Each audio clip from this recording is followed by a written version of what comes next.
Les assaillants, les terroristes qui sont à Beni aujourd'hui, ils sont depuis la fin des années 80.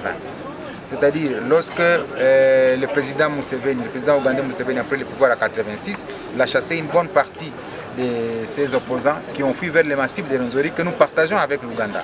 Et c'est depuis lors qu'ils sont restés ici. Il y a eu des opérations qui ont été menées depuis l'époque du président Mobutu jusqu'à aujourd'hui. Ils se sont les uns peut-être insérés dans la vie à Beni. Il y en a peut-être qui ont fait des liens avec la population locale. Il y en a qui ont recruté par force, qui ont pris en otage nos enfants et aujourd'hui qui servent peut-être d'éclaireurs. Donc c'est des gens qui se sont intégrés dans la société même à la suite de leur présence pendant 30 ans dans cette partie de la province du Nord Kivu. Et c'est ce qui justifie qu'effectivement il y a une connaissance parfaite du terrain.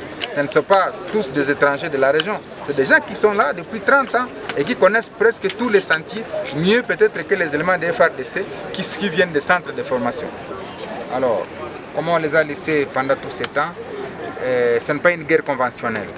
Parce que toutes les guerres que nous avons gagnées contre les CNDP, contre les M23, c'était des guerres presque conventionnelles entre bataillons rangés.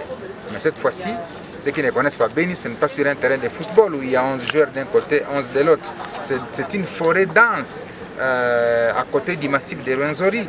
Moi, je crois qu'il y a des stratégies militaires qui devront être ajustées ou réajustées.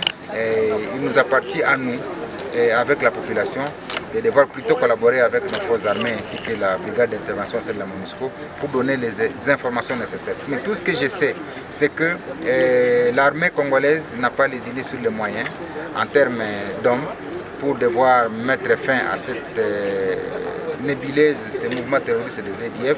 C'est la raison pour laquelle le ministre de la Défense l'a confirmé. Il y a une nouvelle brigade qui vient d'arriver à Beni avec pour mission effectivement de devoir neutraliser ces EDF.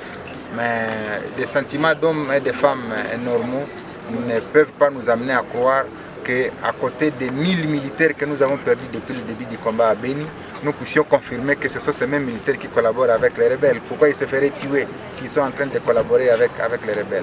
Je crois que c'est un sentiment des gens qui sont lassés par les événements et qui commencent à croire peut-être qu'il y aurait une complicité. Mais tout ce que je sais, c'est que les assaillants sont vêtus souvent à tenues semblables à celles de nos forces armées, et ce qui fait que les pauvres paysans qui eux voient seulement la tenue verte pensent qu'il s'agit là des militaires des forces armées. Donc c'est une confusion à la suite de l'habillement des assaillants qui amène souvent la population à confondre les assaillants avec nos éléments des forces armées.